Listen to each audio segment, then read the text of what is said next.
The notification sound pulled me out of sleep at 2:47 a.m. I squinted at my phone screen, still groggy from the late shift at the hospital. It was an alert from my home security app motion detected in my condo, the one I'd left behind 3 months ago when I moved to Boston for my surgical fellowship. My heart hammered as I opened the app. The camera I'd installed in the living room before leaving showed 2 figures moving around in the darkness. I turned up the volume on my phone and pressed it closer to my ear. Just need to find the deed. She won't even know until it's done.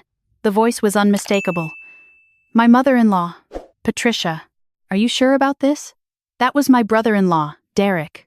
When Sarah finds out, she's 3,000 miles away for the next 6 months. By the time she gets back, the property will be sold and the money will be in our account. We'll tell her there was some tax issue, that we had to sell quickly to save her from debt. Patricia's voice was cold, calculated. She gave me power of attorney. It's perfectly legal. I sat up in bed, my hands shaking. Power of attorney. Yes, I'd given it to Patricia before I left my husband. Marcus insisted his mother could help manage things while I was away establishing my medical career. We'd just bought the condo 6 months before my fellowship started. It was supposed to be our investment property, something to rent out while I was in Boston and Marcus was deployed overseas with his engineering contract. What about Marcus? Derek asked. He doesn't need to know either. Sarah will handle it. She always does. She's too busy saving lives to ask questions. I felt bile rise in my throat. I'd trusted Patricia. She'd helped us with the down payment. She'd promised to find renters, to manage everything. And now she was in my home at 3 a.m, planning to steal my property. I hit the record button and watched them ransack my filing cabinet. My phone buzzed another notification. The camera in the bedroom had picked them up too. They were everywhere, going through everything. By the time the sun rose, I had 4 hours of footage. Patricia and Derek discussing which real estate agent to use, how much they could get for the place, how they'd split the money. Derek was apparently in debt from a failed business venture. Patricia thought this would help the family. I didn't go to work that morning. I called in, citing a family emergency, which wasn't a lie. Then I called the one person I knew could help. My law school roommate, Jennifer, who'd stayed in Chicago and now worked in real estate law. Sarah, slow down, Jennifer said after I'd explained everything in a breathless rush. You're sure about what you saw? I have video, Jen. Hours of it. Time-stamped. Dated. They're planning to forge documents and sell my condo. There was a long pause. Okay. First, do not confront them. Do not call them. Do not tell anyone. Not even Marcus, not yet. Send me everything. Every video file. I need to review this with my partner who specializes in fraud cases. But Marcus should know. Sarah, if your mother-in-law has power of attorney, and if your husband is overseas and has been giving her advice or permission for anything related to your property, even innocently, it could complicate things. We need to be strategic. Trust me on this. That was the hardest part, not calling Marcus, not telling him his mother was betraying us. But Jennifer was right. I needed evidence, not emotion. Over the next week, I sent Jennifer everything. The videos, the power of attorney document, the property deed, the purchase agreement. She built a case while I went through the motions at the hospital, performing surgeries with steady hands while my personal life crumbled. Then Jennifer called with news. We've got enough for criminal charges, fraud, attempted theft, conspiracy. But here's what I recommend. We set a trap. Your mother-in-law thinks she has 6 months.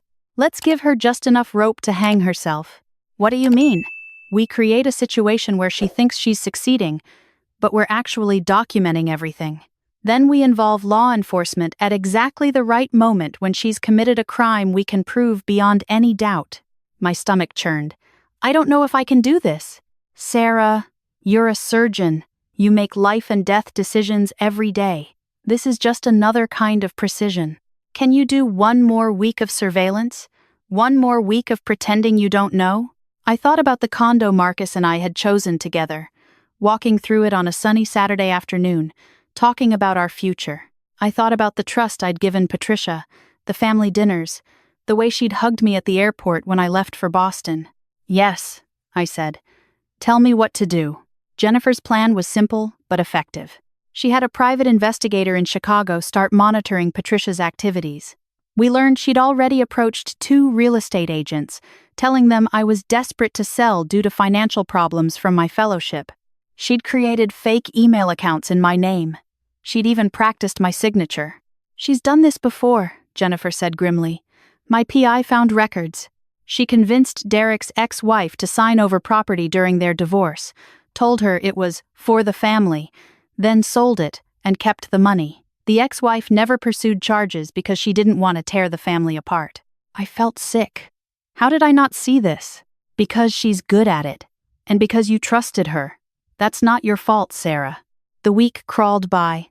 Patricia called me twice, her voice sweet and concerned. "How's Boston, honey? Don't work too hard.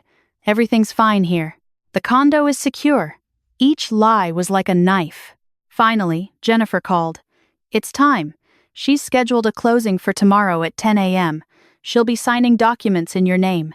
We'll have a detective there, and I'll be there representing you. We need you on a video call during the closing so we can confront her in real time." "Tomorrow?" My voice shook. "She's accelerating the timeline. My guess is Derek's creditors are pressuring him. This is our shot, Sarah. You in?" I took a surgical shift that night to keep my mind busy. At 9:45 a.m. Chicago time, 8:45 a.m. in Boston, I sat in an empty consultation room at the hospital with my laptop, Jennifer's face on the screen. "The detective is in place," she said quietly. "Patricia just arrived. She's signing in at the real estate office. Sarah, once this starts, it's going to move fast. Are you ready?" "Ready." I watched through Jennifer's phone camera as Patricia walked into the conference room, Derek trailing behind her. She looked calm, confident. She was wearing the pearls I'd given her last Christmas. The real estate agent began going through documents. Patricia signed my name with practiced ease. Once, twice, 3 times. Then Jennifer stood up from where she'd been sitting in the corner, unnoticed. "Mrs. Patricia Hendricks, I'm Jennifer Walsh, attorney representing Sarah Chen. You're currently committing fraud by signing documents you have no legal authority to execute." Patricia's face went white. "I have power of attorney. You have power of attorney for medical and financial management, not property sales. And even if you did, power of attorney doesn't give you the right to sell someone's property for your own benefit." Jennifer nodded to the detective, who stepped forward. "Ma'am, I'm Detective Rodriguez with the Chicago Police Department. We have video evidence of you and your son entering Dr. Chen's property illegally, discussing plans to defraud her, and forging documents. You need to come with me." "This is a misunderstanding," Patricia's voice cracked. "Sarah would want this." "Sarah is right here," Jennifer said, turning her phone toward the laptop screen where my face appeared. Patricia's eyes met mine through the camera. I saw shock, then calculation, then something that looked like genuine fear.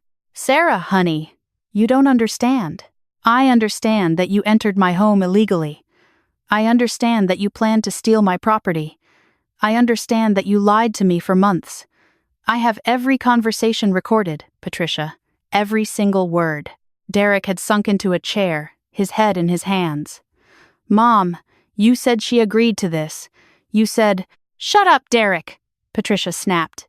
And for a moment, I saw the real her, the person who'd been playing us all along. Detective Rodriguez placed handcuffs on Patricia's wrists. "You have the right to remain silent." I listened to the Miranda rights being read to my mother-in-law and felt nothing but cold clarity. This was the right choice. This was justice. After they were taken away, Jennifer collected all the fraudulent documents as evidence. The real estate agent, shaken, provided statements. Everything was documented, recorded, preserved. When I finally called Marcus that night, he didn't believe me at first. My mother wouldn't. She couldn't. "Marcus, I have video. The police have her in custody. Jennifer has all the evidence. Your mother tried to steal our condo." There was silence on the other end of the line, then a sound I'd never heard from my husband before, a broken, shaking sob. "I told you she could help," he whispered. "I told you to trust her. This is my fault." "No," I said firmly. "This is her fault. And Derek's. You didn't do this." "She did. But I should have known. She borrowed money from me last year, said it was for medical bills. What if— We'll figure it out together. When you get home, When I'm done with this fellowship, we'll figure everything out. But right now, I need you to know that I don't blame you. Your mother made her choices. The legal process took months. Patricia and Derek were both charged with attempted fraud, conspiracy, and trespassing. The district attorney used my video footage as primary evidence. In the end, Patricia pleaded guilty to avoid trial, receiving 2 years probation and restitution orders. Derek got community service and a suspended sentence in exchange for testimony. The family fractured, of course. Marcus's father divorced Patricia, horrified by what she'd done. Marcus's sister stopped speaking to Derek. Holiday dinners became complicated negotiations of who would attend which gathering, but Marcus and I grew stronger. The fellowship ended, and I returned to Chicago to a job I loved at a hospital I respected. We sold the condo on our own terms, with our own agent, and bought a house instead. A house with a security system, with cameras we both monitored, with our names on every document. Sometimes I think about that 2:47 a.m. notification, that moment when everything changed.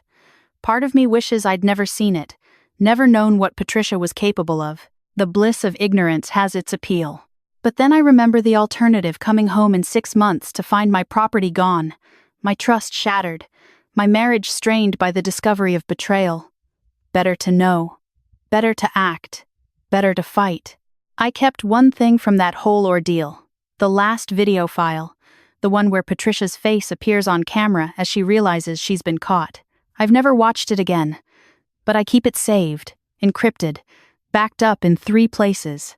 Not as revenge, not as punishment. As a reminder that trust is earned, that family doesn't excuse crime, and that sometimes the people we think we know best are the ones who can surprise us the most.